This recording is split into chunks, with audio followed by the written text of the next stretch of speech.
grief-stricken family mourns the death of its favorite son, John Fitzgerald Kennedy. Their anguish is shared by a disbelieving world, appalled at the brutality of the slaying of the 35th President of the United States.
I feel, based upon what I know now, there was what I would call a benign cover-up.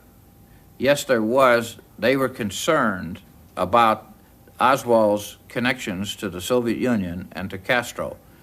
And they were fearful that if the American public were to find this out, they could become so incensed that it could have possibly led to an atomic war. We have the right to know the truth. If we don't have the truth, everything we build on is a lie. It's like building a building on a false foundation. Sooner or later, it's going to crumble.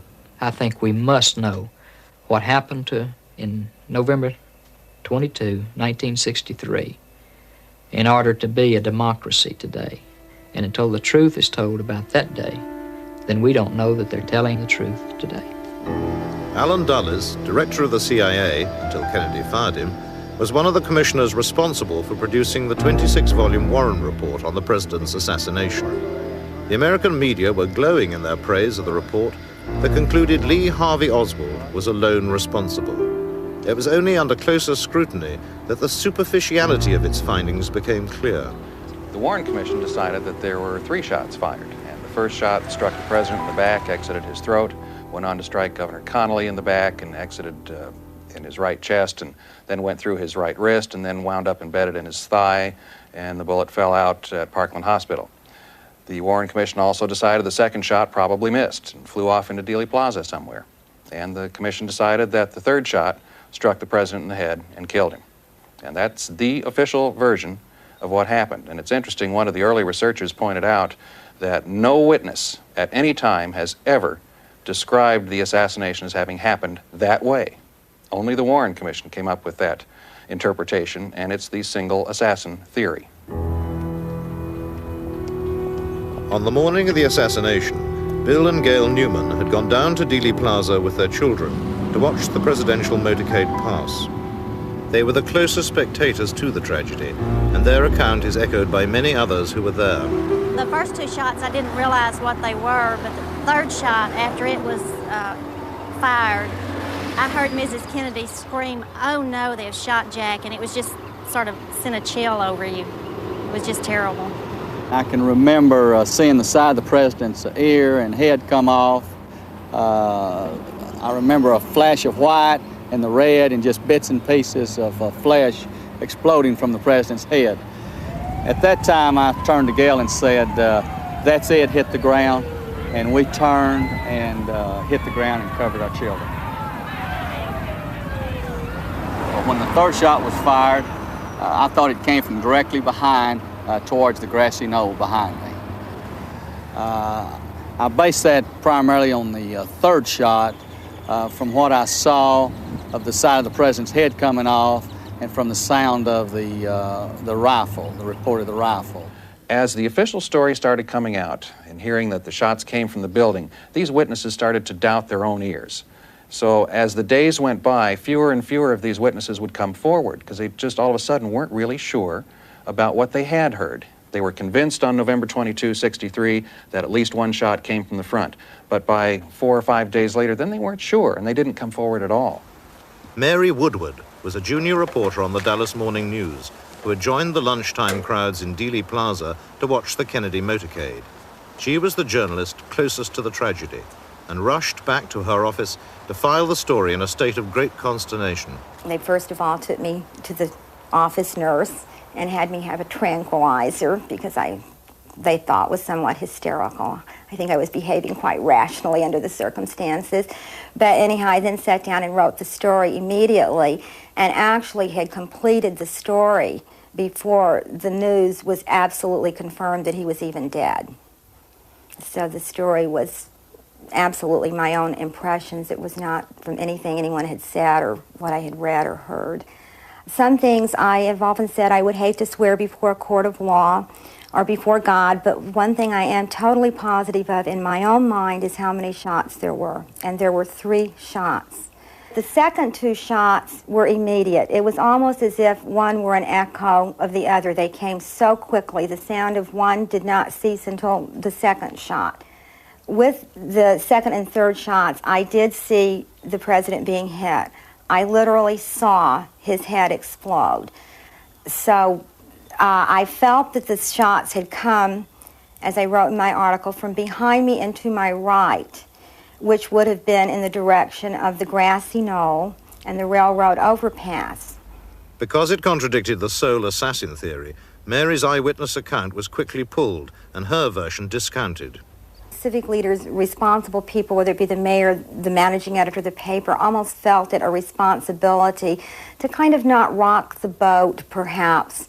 The neat answer was the version that came to be the most widely accepted, that there were 3 shots and they had all come from the school book depository building and they were all fired by Lee Harvey Oswald.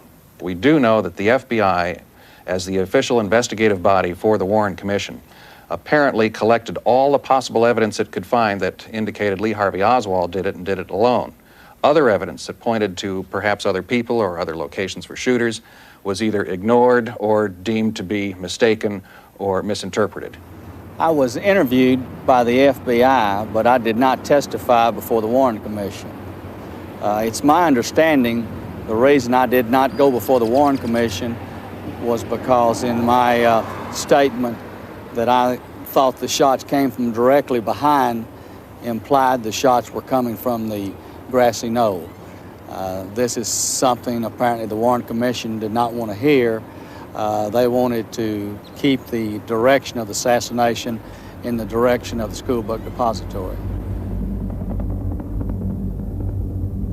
On that tragic day in Dallas, the routine protection of the President of the United States was compromised from the very beginning, according to military expert Colonel Fletcher Prouty. What they call protection of the president is an old skill. I went to Mexico City in 1956 when President Eisenhower went to Mexico City. And by that I mean the security people went there more than a month early to look at every angle of the trip. There are rules and manuals on what we call protection. The Secret Service, that is an organization of limited size, is authorized to call any number of military people. And these are military people who are already trained to augment their forces in a case like this. There's no shortage of people. Ordinarily, a unit of military, I think was called a Special Group Number 113, would have come up from San Antonio, Texas, and would have been deployed all through the streets of Dallas, the important streets of Dallas. That was not done. In fact, the commander was specifically told he wasn't needed. You've all seen the picture of the school book building, you know, where Oswald is supposed to have shot the president. You notice in those pictures there are open windows. If the Secret Service had been there and had done their usual job, none of those windows would have been open. And had anyone opened one of those windows at that time, they would have been on the radio, they would have had a man in that room immediately, and the window would have been closed. You see, that's protection. That didn't take place. In fact, there were no Secret Service people on the ground around Dealey Plaza that afternoon. They were told they were not needed. There was further unprofessional conduct concealed at the time. The night before the assassination, most of the presidential bodyguard spent a drunken evening at this notorious Fort Worth nightclub, some staying until 5 a.m.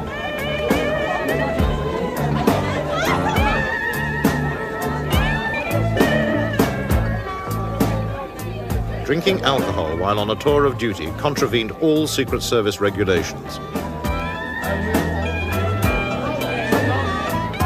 It could well explain their failure to react when the deadly shots strafed the presidential car only hours later in what was to be a classic ambush.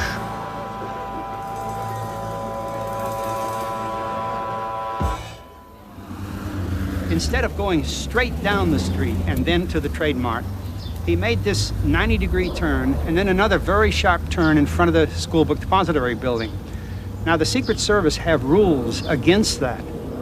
The rules are that if the car is slowed down below 44 miles an hour, you must then protect it fully in other ways, such as not digressing and going around corners and all that, because when you slowed him around that corner, you opened up field of fire from 3 directions, behind him, to the side, and from in front. And of course, he was killed right in that position that had been set up by the selection of that route. To this day, the gruesomeness of Kennedy's killing haunts those who were closest to the president.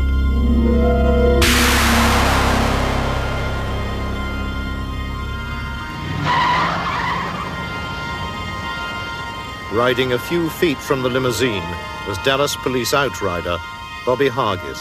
There's another motorcycle officer by the name of Buddy Brewer that came up to me and says, "Bob, you have something on your lip." And he took his finger like that, and it was a piece of the president's brain and a piece of his skull bone that had hit me on the lip. The watery blood and stuff that came from his wound had splattered my motorcycle and all over my uniform and my helmet and my face. And all of us felt real bad. Every single soul in the police department felt bad. And you could tell it by just looking at them. That's why I had all the bad dreams. One of the nightmares is as we're turning off of Main Street onto Houston Street, I can see up at the school book depository, I can see something shiny in one of the windows. And then the shine goes off and becomes a gun barrel. And I turn around on my motorcycle to try to tell the Secret Service people that there's something up there, and I scream and I yell and they don't hear me. And I do this all the way until the president gets shot and no one hears me.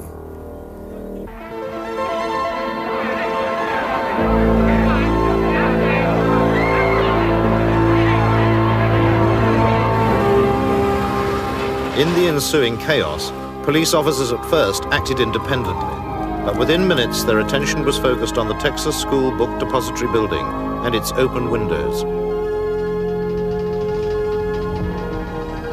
All the floors were systematically searched, but the first hard evidence was discovered in the southeast corner of the 6th floor by Dallas Police Detective Luke Mooney.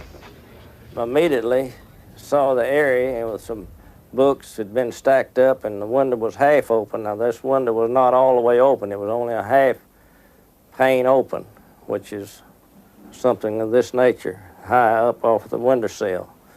And I spotted the spent cartridges. They were lying approximately in this position. The first one was here, the second one was a foot or so from the other one, and then the third one was over in this approximate position, which the open window was like this, more so to speak, but it's an angle. I secured the area and let no one into that particular spot where the sniper's nest was, where I had seen the spent shells, and someone brought the message up that the president was DOA, was deceased. And at that time, you could have heard a pin drop. You talk about touching your heart, it did. And, pardon me. We were standing there talking and trying to reach our composure, and this wasn't brought out in the statement that there was a book there, and she looked over at it, and the was open, and why on this face of this book was about this size was a picture of Christ. And it says, "Christ leads the way."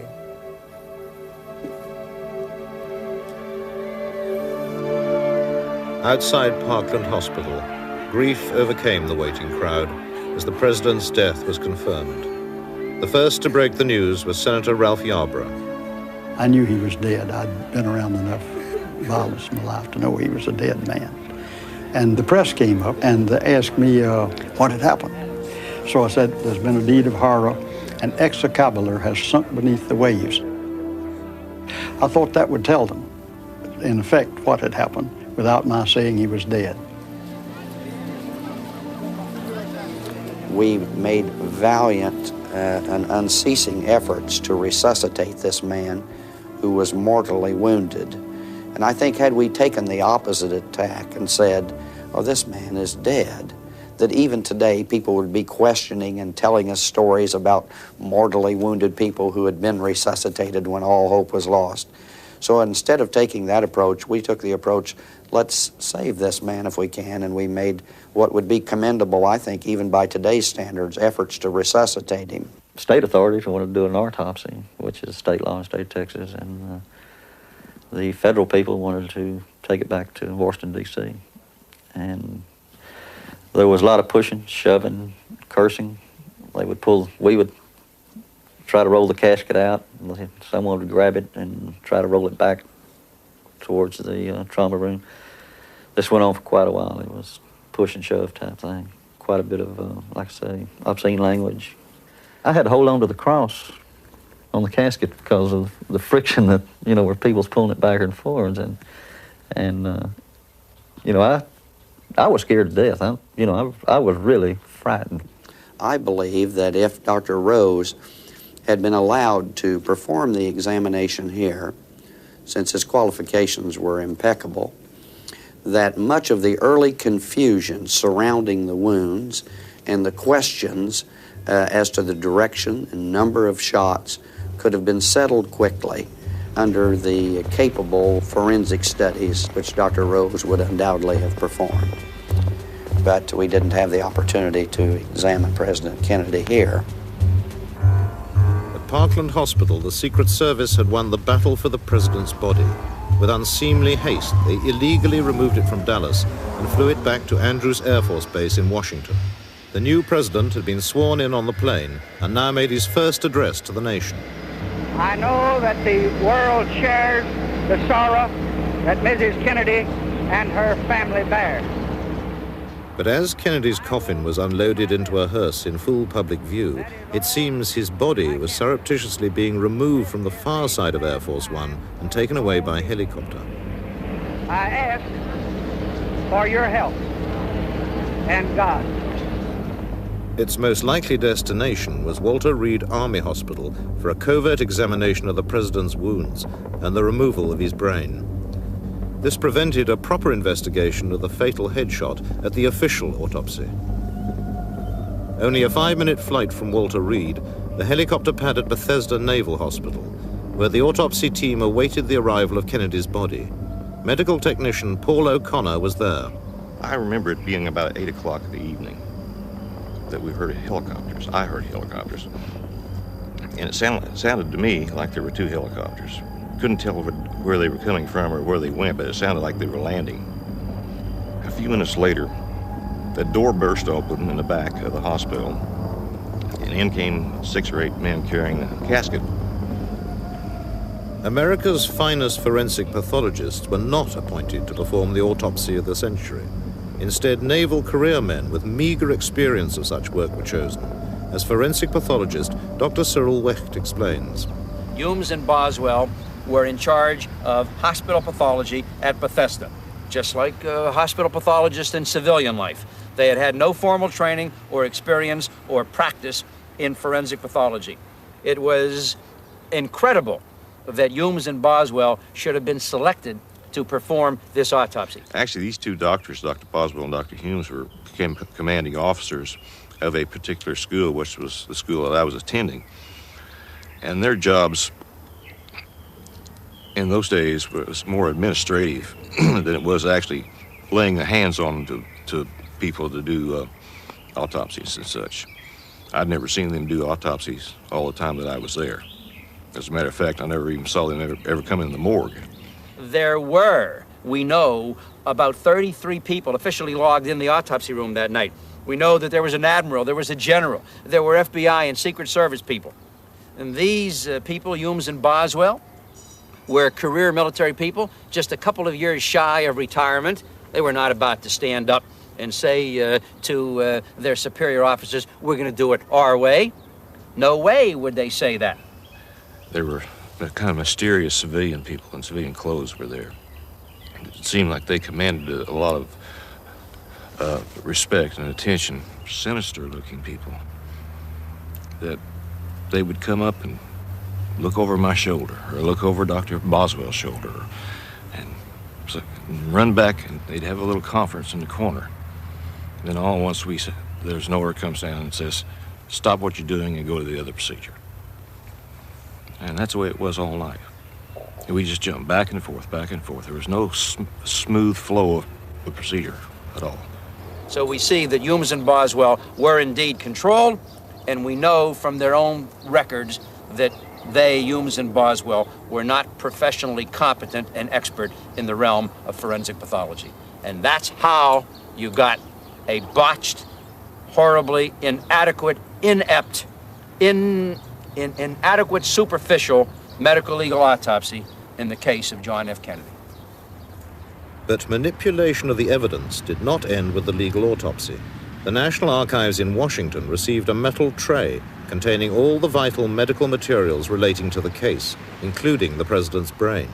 An inventory check 3 years after the assassination revealed that these items had vanished. In that inventory of October 30th, 1966, that metal tray containing the brain and the Kodachromes and the microscopic autopsy tissue slides are no longer listed. So somewhere between April of 65 and the end of October 66, these things were literally taken, illegally, stolen, removed from the National Archives. And to this day, as we sit and talk, nobody in the United States government has ever accounted for these missing items. Can you imagine? Can you imagine what this would mean in a routine murder case? I can tell you, as a forensic pathologist testifying in a courtroom, if I came in a murder that not many people cared about, and the other side was asking, where is the brain, and did you examine it, and what did you find, and so on, and I said, well, I chose not to examine it. Where is it? Can you examine it today, or our experts want to examine it? Well, I don't have it any longer. It was discarded, or so on. You know what would happen to that case, probably? The judge would throw it out of the courtroom. But in this case, the government hasn't been concerned, and my colleagues in forensic pathology were not concerned. And yet there's not one of them would ever tolerate that kind of aberrant, unacceptable, unethical, immoral, and illegal procedure or policy in his own office. Not one of them. But in this case, it just rolls off their back, along with the acceptance of the single bullet theory and all the other things. In the confusion following the assassination, the police arrested a dozen suspects in and around Dealey Plaza. All were later released. 3 of those taken into custody were discovered in the marshalling yards close to the book depository, hiding in a railroad boxcar which was about to leave the area. No official record exists of who they were or what they were doing, yet their arrest was widely photographed by the press. They have become known as the 3 Tramps. It was determined in late 1970s and early 1980s that one of the 3 tramps, the taller of the 3, bore a striking resemblance to a man by the name of Charles V. Harrelson, who was convicted of killing a federal judge in San Antonio, Texas.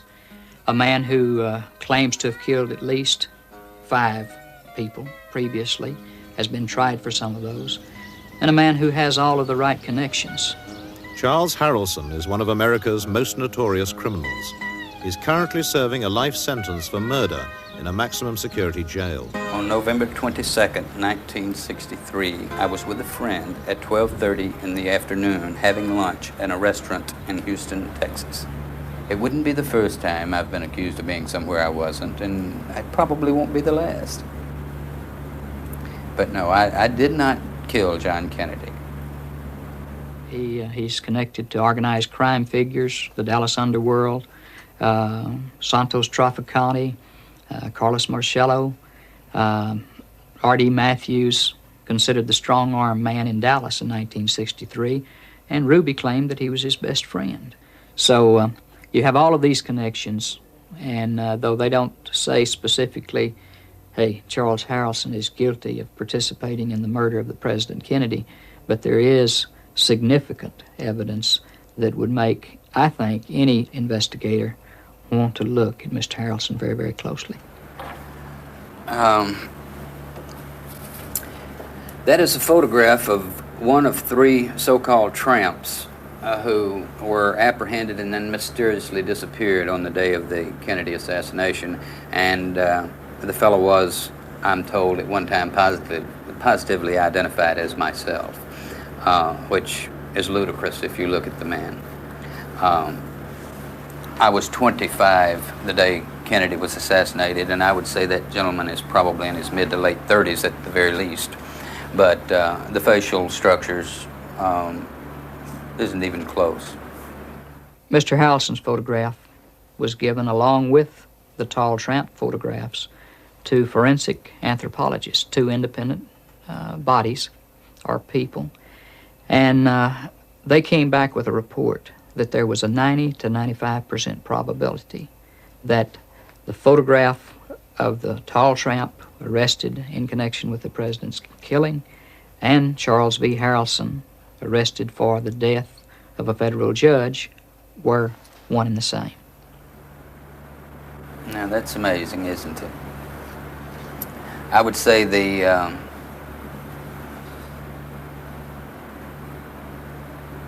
that is closer, much closer, but I'm sure that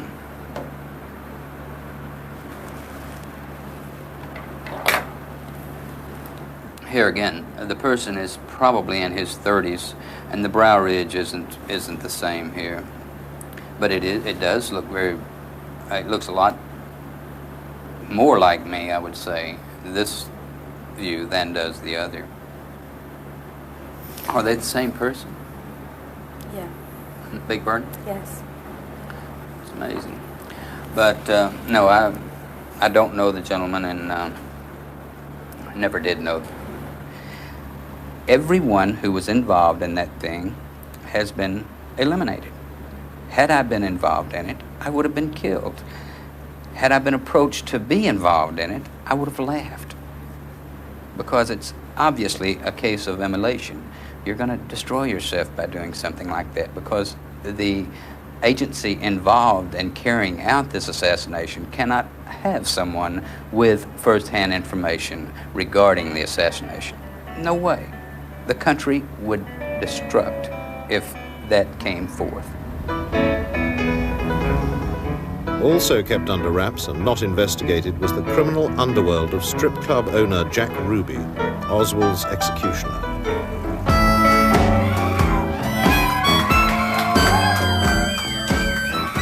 Vital areas of his illicit operations in Dallas, New Orleans, and Cuba went unexplored by the Warren Commission. But Ruby's twilight world held many of the secrets behind the assassination. At Parkland Hospital, minutes after the tragedy, one member of the press corps who knew Jack Ruby well was to have an extraordinary encounter. Reporter Seth Cantor. Just after I entered, there was a group of nurses and doctors standing around with a lot of concern, and Jack Ruby came up to me. He said something to the effect that, "Isn't this just terrible?" And he looked as if he was extremely distressed. I shook hands with him, and I had known him previously. And Ruby asked me what I thought about his closing his places of business for a day or two out of concern for what had happened. And I told him I thought that was a good idea, and to please excuse me, I had to go on. I guess that encounter with Ruby took maybe 25, 30 seconds. It was very clear to me who I had talked to and who I had called by name and who had called me by name and who I had shaken hands with and everything. But when the Warren Commission report came out, they said that probably under the stress of everything that was going on, that I most likely was confused and that I talked to Ruby at the police station several hours later. Ruby denied he'd been at Parkland, and the Warren Commission believed him rather than Seth Cantor. I was dismayed when I picked up my copy of the Warren Commission report and discovered what they had decided about my testimony. And among other things, I immediately began to wonder, who else they had talked to, who they chose not to believe, and why. A pristine bullet, which the commission was to allege had wounded both Kennedy and Connolly, magically appeared on a stretcher at Parkland.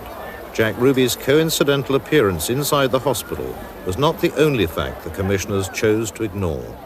They certainly didn't want to go into the fact that members of the United States underworld were dealing with the CIA in connection with plans to get rid of Castro.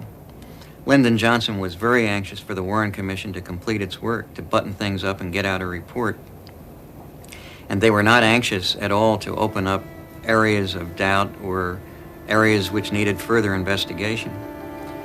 And one of those areas was the Jack Ruby business. Ruby claimed he acted on impulse when he shot Oswald. His real motives were never explored. The Warren Commission believed everything Jack Ruby chose to tell them, including how he penetrated the basement security of Dallas Police Headquarters in order to kill Oswald. I don't believe that Ruby entered the basement of the Dallas police station by way of the ramp from Main Street, which is the fiction that came about not long after he was arrested for killing Oswald. The policeman on duty at the top of the ramp was given a lie detector test, and he insisted that Ruby did not pass him at any time, and the lie detector test given by the police department bore that out. Jack Ruby did not come down that ramp. I'll go to my grave saying he didn't come down that ramp. If anybody could have ever proved to me beyond a reasonable doubt that he came down that ramp, I feel that I was man enough to admit that, yes, maybe I made a mistake or was negligent in some area. But no, nobody's ever proved that to me, and I'll go to my grave saying that man did not come down that ramp. Only 4 minutes before he gunned down Oswald in the basement, Ruby had been at the Western Union office on Main Street, cabling money to one of his strippers. According to the commission account, he then walked down the street and simply slipped down the basement ramp unnoticed by Officer Vaughan, a view denied by researcher Larry Harris. Well, clearly, Jack Ruby did not enter the basement via the Main Street ramp, as the Warren Commission concluded. And indeed, when Congress reopened the investigation in the late 1970s, they concluded he did not come down the ramp, and they cited 8 witnesses who stated that Ruby did not come down the ramp, and several of these witnesses knew Ruby personally. The Congressional Committee concluded that Ruby most likely used an obscure entrance into the building that was located in the alleyway behind me.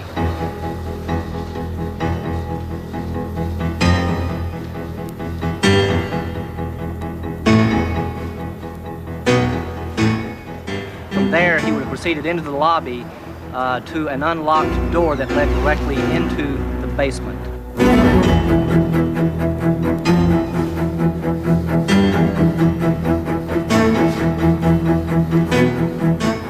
He would have gone down that stairwell and actually entered into the parking garage area of the basement and proceeded toward the railing, up through the railing and into the spot where he was standing when he lurched forward to shoot Oswald. Clearly, it looked better for the department to say that Vaughn had accidentally let Ruby into the basement while his back was turned, rather than admit that a key area within the garage had been left completely unguarded, permitting Jack Ruby unchallenged access to the spot where he killed Oswald. Larry's conclusions are supported by the immediate comments of several police officers recorded by live TV cameras just after the shooting. And this man came from behind this camera or from this corner and just dove out of the crowd. He came from behind that car, that green car there. He jumped up over the rail. Patrick Dean was the head of security in the basement and was aware very quickly of the predicament he was in. As Ruby was being subdued, Dean remarked to Ruby, "Jack, "Goddamn, you've got me in one hell of a fix." So Dean was immediately aware of his predicament and, of course, began immediately maneuvering to put the best possible light on the situation. There was about 15 to 20 men that had searched this place prior to 30 minutes. In fact, searched it twice, about an hour before and then 30 minutes before. The late Patrick Dean was adamant that the only way Ruby could have gained access to the basement was via the Main Street ramp. I'm positive that door leading from the City Hall proper into the basement was locked by the maintenance man in my presence that day on the inside of the basement side. And I also had 2 men stationed at that door. But I am positive that door was locked. Now, that door possibly could have been opened by someone from the other side. However, no one did come through there because, as I say, 2 men were stationed there as guards for that particular door that led from the City Hall proper to the basement. 2 reserve officers who'd been stationed there earlier that morning had been reassigned to points outside the building directing traffic, so that this left an area of vulnerability from the stairwell to the point near the railing where Ruby shot Oswald. The police blundered with Oswald's murder, but the security of the president had been a Secret Service responsibility. The Dallas police had been powerless to prevent the assassination. They were also powerless in carrying out a proper investigation afterwards. We have the evidence, they claim, of 3 bullets being fired at the president, 1 hitting the Governor Connolly. Well, policemen would take those hard bits of evidence and begin to put this thing together, and first of all would show that they could not have done the damage they did, the lethal damage they did, with only 3 bullets. If you come to this conclusion and you do it accurately by physical evidence, you throw the entire Warren Commission report out. The policemen working on the street are accustomed to solving murders, and they would go right ahead of it with it unless somebody stopped them. So somebody stopped them, there's your cover-up. The FBI in Washington had at first given their full cooperation to the Dallas police. Their field agent in Dallas, in charge of the Oswald file prior to the assassination, was James Hosty. He was directed to help the police in their initial interrogation of Oswald. But within hours, these orders were changed.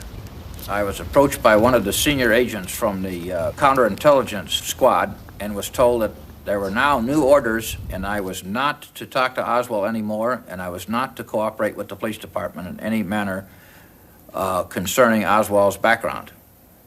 I have since determined that those orders came directly from Assistant Director William Sullivan, who was in charge of the Foreign Counterintelligence Squad. He was also the person who had direct liaison with the National Security Council. The National Security Council is the President, the Vice President, the Secretary of State, and the Secretary of Defense. That's about as high as you can get. Hosty's Washington superiors knew much more about Oswald than they were willing to divulge. Consequently, his surveillance of Oswald had also been based on incomplete information. I was not aware of the fact that President Kennedy, through the CIA, was attempting to overthrow Castro, and that Fidel Castro had threatened President Kennedy. Had I known this, I would have immediately been concerned about Lee Oswald because we knew he was pro-Castro. Had I known this, then we could have put a whole different light on the situation. It was here in Neely Street that Hosty first attempted to contact the Oswalds in March 1963. His visit was routine because of their links with Russia. But they had moved on. Later in the year, Hosty spoke to Marina alone, prompting an angry note from Oswald, hand-delivered to the FBI 3 weeks before the assassination. The note, which I subsequently determined was from Lee Oswald, was unsigned. It was quite short. It just said, if you want to talk to me, come talk to me. Don't bother my wife. I don't want you talking to her without my being there. If you don't cease and desist on this, I will take this up with the proper authorities, or words to that effect. I had thought it was somebody else at first and just put it into my file drawer until I had a chance to look into it further. Late on the afternoon of November 24th, the day Oswald was killed, I was told by Supervisor Ken Howe to go to the office of Gordon Shanklin, the agent in charge of the Dallas office. He wanted to see me. I was called in there, and Gordon Shanklin reached down into one of his desk drawers and took out the note and handed it to me and said, "Here, I don't want to ever see this again." He said, "Oswald is dead now. There can't be any trial." Now, this was the reason why it was legal to get rid of this note at this time, since there was no trial and President Johnson was adamantly opposed to any hearings.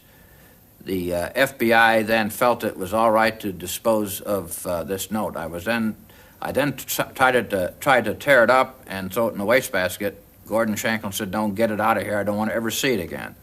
So I then took it out, and I was going to burn it, but that would have been a little bit messy, so I thought it would be much easier to flush it down the toilet, and that would get rid of it permanently. It wasn't till a week later that President Johnson gave in to congressional pressure and called the Warren Commission together. Of course, by this time, the FBI and probably the CIA and the Navy Department and the State Department had suppressed a lot of different things, and this was one of probably many of them. Miami, Florida was the city visited by President Kennedy 4 days before his death in Dallas. It was also the unlikely location for a bizarre meeting 13 days before the assassination, in which details of the plot to kill Kennedy were set out with stunning accuracy. A Miami police informant secretly taped a conversation with a visiting right-wing activist in his seedy downtown apartment. It is broadcast here for the first time. I don't know, Kennedy's coming here, I think on the 18th or something like that, to make some kind of speech. I think it's the 18th he's supposed to be here to make a speech. And I don't even know what it's about. But you can bet your bottom dollar you're going to have a lot to say about Cuba, because there's so many of them here. Willie Somerset, a union organizer with extensive right-wing political ties, was the Miami police informant. Joseph Miltier was the wealthy, rabble-rousing racist from Quitman, Georgia. In charge of the surveillance operation was Miami detective Everett Kay. Well, we had to set up the tape recorder in Somerset's apartment in order to make the recording where he met with this other man, Miltier. In order to do so, it was a very large tape recorder that was made especially for intelligence work, weighing approximately 40 pounds.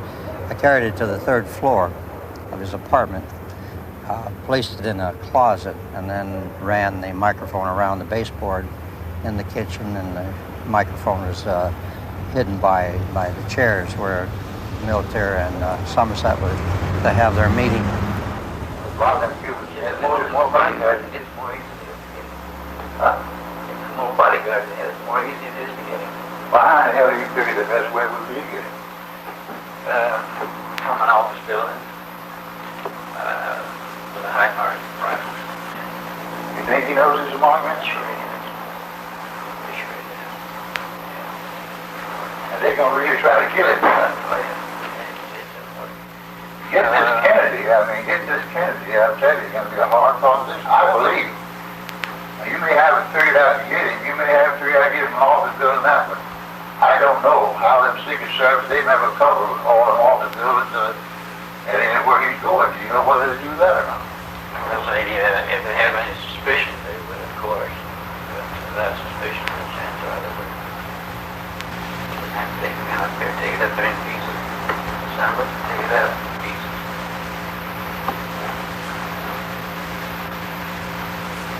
All those guns come out behind you, take them apart. Astoundingly, the conversation came up that this man wanted to know how many people that President Kennedy had that was his look-alike that went with him. And our informant wanted to know why, and he said, well, there was plans to assassinate him. The further conversation on the tape revealed that the assassination was to take place from an office building with a high-powered rifle. There is no particular city mentioned, or was there any particular person mentioned that was to do the assassination?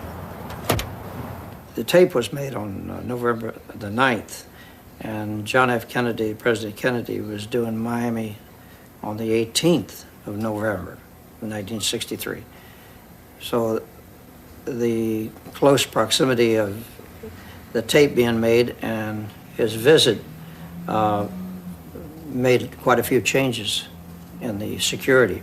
They changed the motorcade, and I believe that he was helicoptered, and rather than have a motorcade. Additional men were secured. Everyone was made aware that there may be a problem, so there was a drastic change in the procedures. He wasn't as accessible in this city as he might have been in the past. Boy, if that Kennedy gets shot, we gotta know where we at. Yeah, but you know, boy, that would be a real shame if they do that. There wouldn't be any stone unturned there. Oh, no way. Oh, hell no. And they'll pick up somebody within hours after. And they might get what happened. Oh, yeah. Just to throw the public off. Yeah, that's right. Well, somebody's gonna have to go to jail if he gets shot. Miltier later boasted to Somerset that he went to witness the assassination in Dallas. The question was Joseph Miltier in Dealey Plaza? Was he in Dallas to witness the execution of the president? And if so, was he photographed? I looked at some of the photographs of the crowd, combed the photographs of the crowds in Dealey Plaza around Houston Street and Elm Street, and I did find in several photographs of one spot on Houston Street a white-haired man who looked amazingly like Joseph Miltier.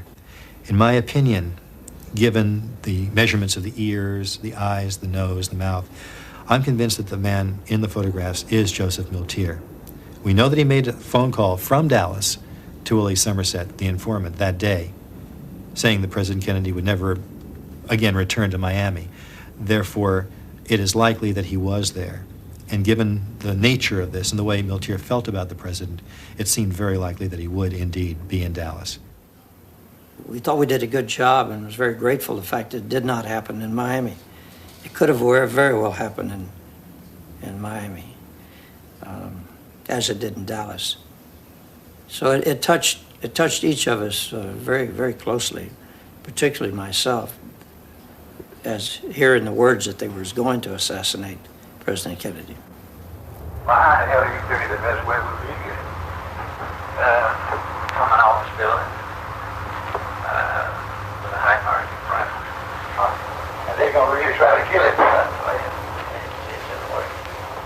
Miltier was interviewed by the FBI and then released. He perished in a mysterious house fire a few years later. The Warren Commission ignored the Miami connection and a further opportunity to determine the truth. It is important to all of us to find out what really happened to President Kennedy, because what happened to him could happen to anybody else. If a conspiracy can kill the President of the United States, who among us is safe? The people who know something, why don't they just bring it out and tell the truth? Why lie about something? Somebody knows that they're lying. I know they're lying. Why? If they lied to us, how much are they lying to us in other areas? And if they're lying to us, can they do it again and again and again? And if so, this is not a democracy. This is a hierarchy, a government or a people ran by certain powerful individuals who have the ability to dispose of anyone who's not going along the party line, so to speak. Not a whole lot different from what I was taught occurred in the USSR all these many years. The truth is the most important thing.